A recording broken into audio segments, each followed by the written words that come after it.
আসসালামু আলাইকুম, কেমন আছেন সবাই? আশা করছি সকলেই খুব ভালো আছেন। আজ আবারও একটি কেকের রেসিপি নিয়ে হাজির হয়েছি। আজ আমি আপনাদের বানিয়ে দেখাবো আপেল কেক। আর এটি বানানো একেবারে সহজ, আর এর স্বাদ হয় একেবারে অতুলনীয়। আর এটি যেহেতু আপেল দিয়ে বানিয়েছি, তাই এটি একেবারে পুষ্টিগুণে ভরপুর। আপনারা এটি বাচ্চাদের টিফিনেও সার্ভ করতে পারবেন। আর একেবারে পারফেক্ট কেক বানাতে হলে ভিডিওটি স্কিপ না করে পুরোপুরি দেখার অনুরোধ রইল। আর তারই সাথে ভিডিওটি যদি একটুও ভালো লেগে থাকে, ভিডিওটিতে একটি লাইক করে চ্যানেলটি সাবস্ক্রাইব করে পাশে থাকার অনুরোধ রইল। চলুন তাহলে ভিডিওটি শুরু করা যাক। আর আপনাদের একটি লাইক, শেয়ার, কমেন্ট আমাকে আরও নতুন ভিডিও বানাতে মোটিভেট করে। তাই আমি বলবো, ভিডিওটি যদি ভালো লেগে থাকে অতি অবশ্যই আমার ভিডিওটিতে লাইক করে দেবেন আর চ্যানেলটি সাবস্ক্রাইব করে পাশেই থাকবেন। আমি প্রথমেই যেই পাত্রের মধ্যে কেকটি বেক করতে দেব সেটি রেডি করে রাখবো। আর অতি অবশ্যই কেকের মোল্ড আগে থেকে রেডি করে রাখতে হবে। আমি এখানে অল্প কিছুটা তেল অয়েল ব্রাশের সাহায্যে এই পাত্রের চারিদিকে খুব ভালোভাবে লাগিয়ে নেব। আর তারই সাথে এখানে দিয়ে দেব কিছুটা শুকনো ময়দা। শুকনো ময়দা দিয়ে আমি এই পাত্রের চারিদিকে খুব ভালোভাবে কোট করে নেব। আর এই কাজটি আমি কেমনভাবে করছি সেটি আশা করছি ভিডিওটিতে দেখে বুঝতেই পারছেন। আর এইভাবে করে চতুর্দিকে ময়দা লাগিয়ে নেওয়া হয়ে গেলে অবশিষ্ট যে বাড়তি ময়দাটি থেকে যাবে সেটি আমি ঢেলে নেব। আর তারই সাথে এখানে আমার এই কেকের মোল্ডটি একেবারে রেডি, এটি আমি সাইডে রেখে দেব। যেহেতু আজকে আপেল দিয়ে কেক বানাবো, তাই আমি প্রথমে এখানে নিয়ে নিয়েছি দুটি বড় সাইজের আপেল। আর এই আপেলগুলিকে আমি খুব ভালো করে খোসা ছাড়িয়ে নিয়ে ছোট ছোট কিউব করে কেটে নেব। আর অতি অবশ্যই খোসা ছাড়িয়ে নিতে হবে। আর এরই মাঝে আমি আপেলগুলির খোসা ছাড়িয়ে খুব সুন্দর করে ছোট ছোট কিউব করে কেটে নিয়েছি। দেখুন, এইরকম সাইজ করে আমি কেটে নিয়েছি। এবার আমি চলে যাব পরের স্টেপে।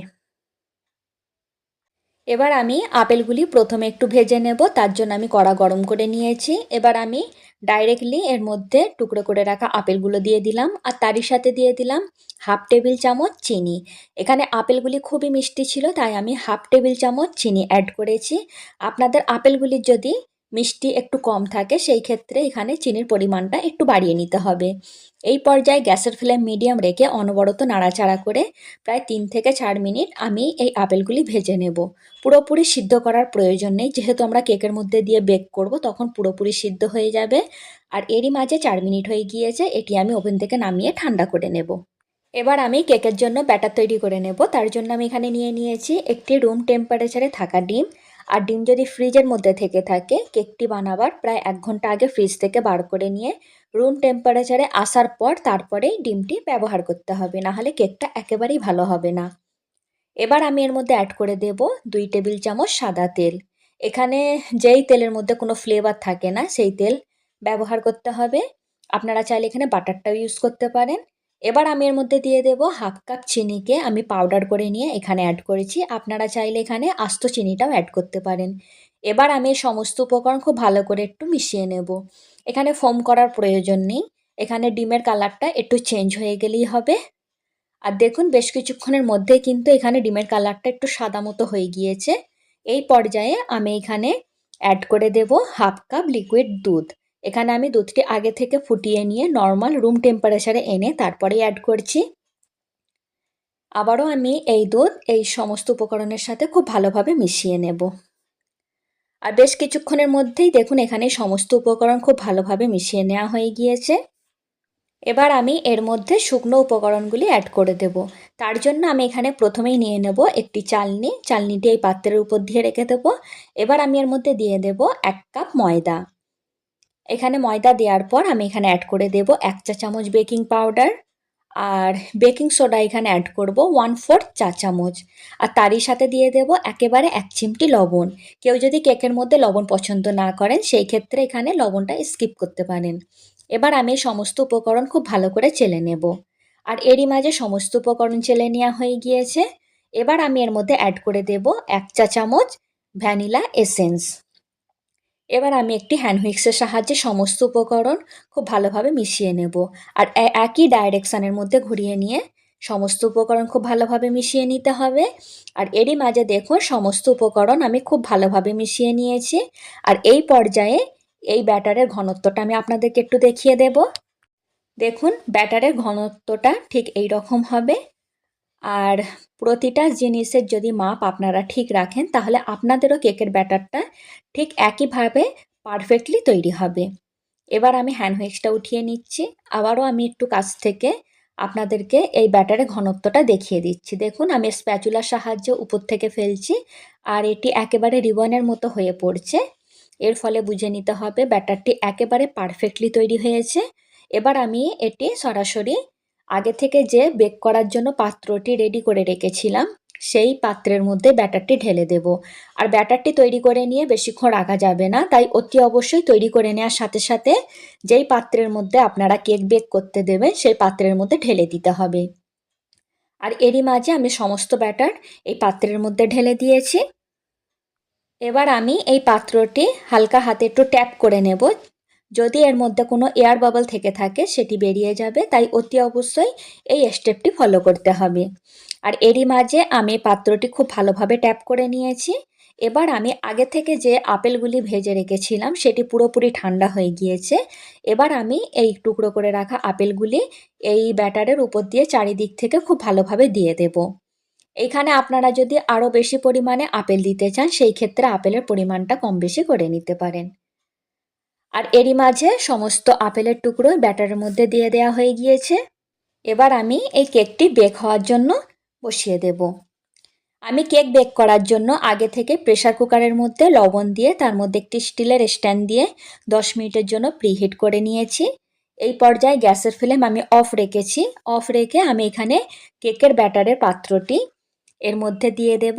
আর অতি অবশ্যই কাজটি খুব সাবধানের সাথে করতে হবে, যেহেতু এখানে প্রেসার কুকারটা অনেকটাই গরম আছে। আর এরই মাঝে আমি পাত্রটি এই প্রেসার কুকারের মধ্যে রেখে দিয়েছি।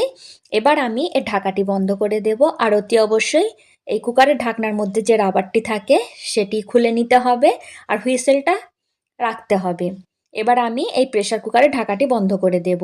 দেওয়ার পর গ্যাসের ফ্লেম আমি অন করে দেব আর একেবারে লো ফ্লেম রেখে আমি কেকটি 35 থেকে 40 মিনিট বেক করে নেব। আপনাদের চুলোর আঁচ হিসাবে এখানে টাইমটা একটু হয়তো কম বেশি লাগতে পারে, তাই আপনারা 35 মিনিট পর পাত্রের ঢাকনাটি খুলে কেকটি একবার চেক করে নিতে পারেন। ফিরে এলাম 40 মিনিট পর। এবার আমি এই পাত্রের ঢাকাটি খুলে নিয়ে কেকটি একবার চেক করে নেব যে পুরোপুরি কমপ্লিটভাবে বেক হয়েছে কিনা। দেখুন এখানে আমি ঢাকাটি খুলে দিয়েছি। মাশাআল্লাহ, এখানে কেকটা খুব সুন্দরভাবে ফুলে উঠেছে। আমি এবার একটা টুথপিকের সাহায্যে এই কেকের মাঝে দিয়ে দেখে নেব। দেখুন এই টুথপিকটা একেবারে ক্লিন বার হয়েছে। যদি এর মধ্যে কিছু লেগে থাকতো তাহলে আরও কিছুক্ষণ বেক করে নিতে হতো, কিন্তু এখানে যেহেতু টুথপিকটা একেবারে ক্লিন আসছে এর ফলে বুঝে নিতে হবে কেকটা খুব সুন্দরভাবে বেক হয়েছে। এবার আমি এই কেকটি প্রেসার কুকার থেকে বার করে নিয়ে ঠান্ডা করে নেব। আমি কেকটি বার করে নিয়ে প্রায় 30 মিনিট মতো নর্মালভাবে রুম টেম্পারেচারে ঠান্ডা হওয়ার জন্য রেখে দিয়েছিলাম। আর এরই মাঝে প্রায় কেকটা অনেকটাই ঠান্ডা হয়ে গিয়েছে। এবার আমি এটি মোল্ড আউট করে নেব। তার জন্য একটি ছুরির সাহায্যে এই কেকের চারপাশটা খুব ভালো করে আমি ছাড়িয়ে নেব, তারপর এটি মোল্ড আউট করে নেব। আর এরই মাঝে পুরোপুরি কেকটি আমি সাইড থেকে ছুরির সাহায্যে ছাড়িয়ে নিয়েছি। এবার আমি এখানে একটি স্টিলের থালা নিয়ে নেব, নিয়ে এই পাত্রের উপরে রেখে এটি আমি মোল্ড আউট করে নেব। এই কেকের পাত্রটি উল্টো করে নিয়ে হালকা হাতে একটু ট্যাপ করলেই কেকটি খুবই সহজে দেখুন এখানে মোল্ড আউট হয়ে গিয়েছে। আর এর তলার কালারটা আপনারা দেখতেই পাচ্ছেন। আর দেখুন একেবারে ক্লিনভাবে এটি মোল্ড আউট হয়েছে। কেকটা এখনও হালকা গরম আছে, তাই সাবধানের সাথে আমি এটি সিধে করে নিলাম। আর কতটা সফট হয়েছে দেখুন, আশা করছি আপনারা বুঝতেই পাচ্ছেন। এবার আমি এটি কেটে আপনাদেরকে দেখিয়ে দেব যে কেকটা কতটা পরিমাণে সফট হয়েছে। আর দেখুন মাশাআল্লাহ, এই কেকটা দেখতে কতটা সুন্দর হয়েছে। অনেকই বাচ্চা আছে হয়তো তারা ফল খেতে চায় না, সেই ক্ষেত্রে আপনারা এইভাবে কেক বানিয়ে তাদেরকে দিতে পারেন। আর এই কেকটা এতটাই খেতে ভালো হয়, বাচ্চারা খুব মজা করে এই কেকটি খাবে। এবার আমি আপনাদেরকে একটু কেটে দেখিয়ে দিচ্ছি। আশা করছি কাটা দেখে বুঝতেই পাচ্ছেন যে কেকটা কতটা পরিমাণে সফট হয়েছে। এরই মাঝে আমি কেকটি কেটে নিয়েছি। এবার আমি এর ভিতরটা কতটা স্পঞ্জি হয়েছে সেটি একটু আপনাদেরকে দেখিয়ে দেব। দেখুন এখানে কেকটা কতটা পরিমাণে স্পঞ্জি হয়েছে।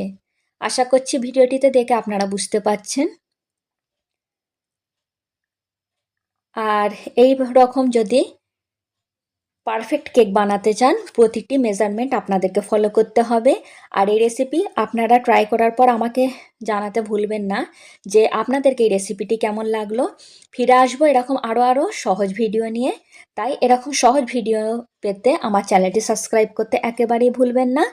আর চ্যানেলটি সাবস্ক্রাইব করে পাশে থাকা বেল আইকনটি টাচ করে দিয়ে পাশের লেখা অলটা টাচ করে দেবেন, তাহলে আমার ভিডিও ছাড়ার সাথে সাথে আপনাদের কাছে নোটিফিকেশন চলে যাবে। ফিরে আসবো এরকম আরও সহজ ভিডিও নিয়ে।